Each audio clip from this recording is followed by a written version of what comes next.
Assalamualaikum warahmatullahi wabarakatuh. Pada kesempatan kali ini, kita akan membahas mengenai pola dan tipe belajar.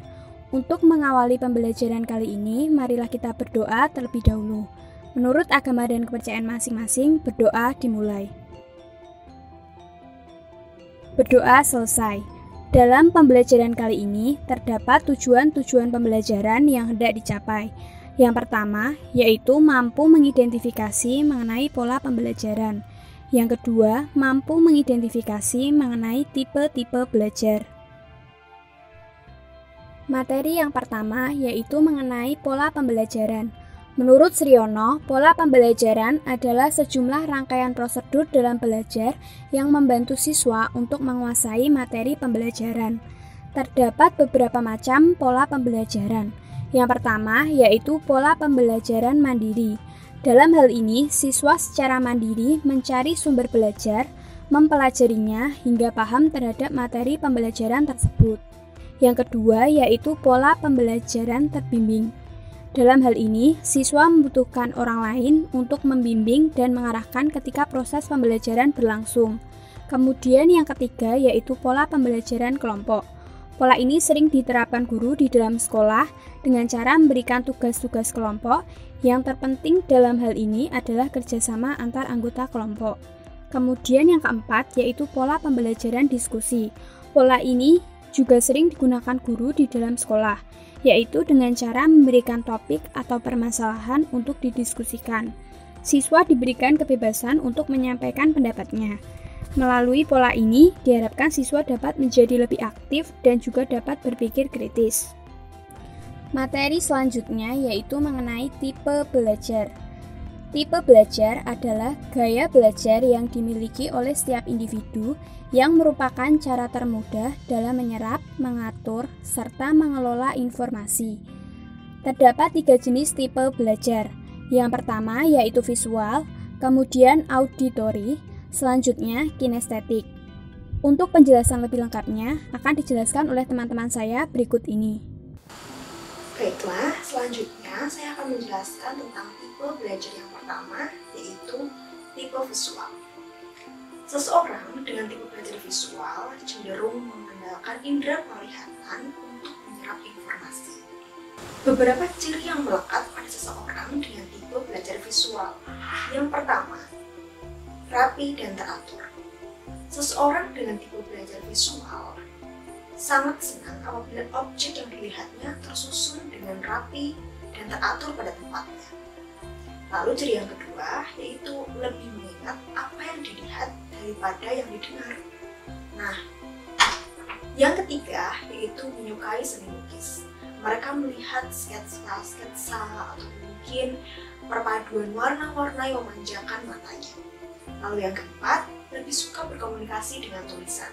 Karena seperti yang kita tahu, tulisan merupakan bentuk nyata dari kata-kata yang kita ucapkan. Tipe belajar ini juga punya kekurangan dan kelebihan. Kelebihannya yaitu dapat mengingat detail dan warna dengan baik. Lalu mudah mengingat wajah seseorang. Dan kekurangannya, susah memahami penjelasan tanpa disertai gambar. Yang kedua, konsentrasinya mudah terganggu apabila melihat visual yang buruk atau melihat objek yang tidak tertata pada tempatnya. Beberapa cara untuk mengoptimalkan tipe belajar visual. Yang pertama, tandailah materi-materi penting dengan warna-warna tertentu supaya bisa menarik perhatian mata kita. Yang kedua, menggunakan mind map untuk belajar. Yang ketiga, belajar dengan penerangan yang cukup sehingga objek-objek di sekitar kita bisa kita amati dengan jelas. Yang keempat, menuliskan ide yang telah didapat. Karena ide itu adalah sesuatu yang abstrak, maka orang dengan tipe belajar visual perlu menuliskannya atau menggambarkannya secara nyata. Tipe belajar yang kedua yaitu tipe auditory. Seseorang dengan tipe belajar ini cenderung memanfaatkan pendengarannya untuk menyerap informasi. Beberapa ciri yang melekat pada seseorang dengan tipe belajar auditory. Yang pertama, senang mendengarkan penjelasan orang lain. Yang kedua, membaca dengan suara. Dalam arti ketika mereka memahami sesuatu, membaca sesuatu, menerima informasi, semua harus dibunyikan dengan keras. Yang ketiga, lebih suka berkomunikasi dengan lisan atau berbicara daripada tulisan. Karena seperti yang kita tahu bahwa tulisan itu tidak bisa didengar. Yang keempat, menyukai musik. Pada intinya, orang dengan tipe belajar auditory suka dengan aktivitas-aktivitas yang mengandalkan indera pendengaran.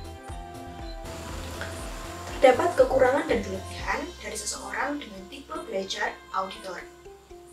Kelebihan yang pertama, mereka bisa berbicara dengan fasih dan tata bahasanya baik. Hal ini karena mereka cenderung terbiasa untuk berkomunikasi. Kelebihan yang kedua, lebih mudah menghafalkan nama.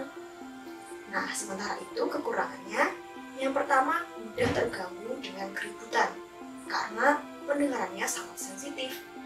Yang kedua, mengalami kesulitan dalam menulis. Karena seperti yang sudah kita bahas sebelumnya, mereka lebih suka dengan hal-hal yang bertulisan daripada tulisan. Nah, setiap tipe belajar mempunyai kekurangan dan kelebihan, tapi tenang, setiap tipe belajar juga bisa dioptimalkan kok. Nah, cara mengoptimalisasikan tipe belajar auditory. Yang pertama, menggunakan perekam suara saat pembelajaran. Teman-teman bisa merekam penjelasan dosen, penjelasan guru, atau penjelasan fasilitator yang lain untuk kemudian didengarkan ulang saat belajar. Yang kedua, belajar dengan tanya jawab sehingga suasana belajar tidak hening. Yang ketiga, menghafal dengan suara keras sehingga apa yang kita baca, apa yang kita ingin hafalkan bisa didengarkan oleh telinga kita. Yang keempat, belajar dengan mendengarkan musik. Musik yang tentunya sesuai dengan selera masing-masing individu sehingga tidak merusak konsentrasi. Nah teman-teman, sekarang kita lanjut ke tipe belajar yang ketiga, yaitu tipe belajar kinestetik. Nah teman-teman, mereka yang memiliki tipe belajar kinestetik biasanya akan mengutamakan gerakan fisik dalam memahami suatu materi. Nah selanjutnya yaitu ciri-ciri bagi mereka yang memiliki tipe belajar kinestetik. Yang pertama yaitu mereka cenderung menggunakan jari untuk menunjuk ketika mereka sedang membaca. Kemudian yang kedua, mereka yang memiliki tipe belajar kinestetik biasanya akan senang melakukan aktivitas olahraga. Kemudian yang ketiga, mereka memiliki tempo bicara yang lambat. Dan yang keempat yaitu biasanya mereka akan aktif bergerak ketika belajar. Bisa menggerakkan tangan, menggerakkan kaki, atau bahkan berpindah-pindah tempat ketika sedang belajar. Nah teman-teman, mereka yang memiliki tipe belajar kinestetik ini memiliki beberapa kelebihan. Di antaranya yang pertama yaitu memiliki kerjasama yang bagus antara mata dengan tangan, sehingga mereka akan mudah dalam menirukan suatu hal. Kemudian yang kedua, biasanya mereka akan berbakat dalam hal olahraga, bermain musik, atau bahkan bermain peran dalam sebuah drama. Nah, kemudian di sisi lain, tipe belajar kinestetik ini juga memiliki kekurangan loh, yaitu seperti yang pertama, karena mereka suka melakukan gerakan, berpindah tempat, atau belajar dengan menggerak-gerakkan suatu benda, maka hal ini bisa cenderung mengganggu orang-orang yang ada di sekitarnya. Kemudian yang kedua yaitu biasanya mereka yang memiliki tipe belajar kinestetik ini akan kewalahan atau kesusahan dalam mempelajari suatu penjelasan yang berupa materi atau teori. Nah teman-teman, ada beberapa tips untuk mengoptimalkan pembelajaran bagi mereka yang memiliki tipe belajar kinestetik. Yang pertama yaitu memperbanyak waktu istirahat di saat belajar. Dengan demikian, si anak dengan tipe belajar kinestetik tidak merasa bosan di saat sedang belajar. Kemudian yang kedua yaitu mendengarkan sambil menulis. Dan yang ketiga yaitu menulis di udara ketika sedang menghafalkan sesuatu. Dengan demikian, si anak dengan tipe belajar kinestetik ini akan mudah mengingat tentang apa yang sedang mereka pelajari. Oke teman-teman, kesimpulan dari belajar hari ini adalah setiap individu memiliki pola dan tipe belajar masing-masing, sehingga kita perlu memahami seperti apa tipe dan pola belajar yang sesuai dengan diri kita.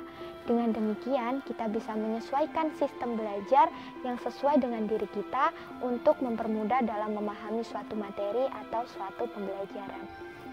Bagi teman-teman yang ingin memahami dan mempelajari lebih terkait pembelajaran hari ini, kalian bisa akses beberapa referensi berikut. Dan jangan lupa klik link asesmen pembelajaran untuk mengukur seberapa paham kalian terhadap penjelasan hari ini. Terima kasih telah menonton video ini dan sampai jumpa. Wassalamualaikum warahmatullahi wabarakatuh.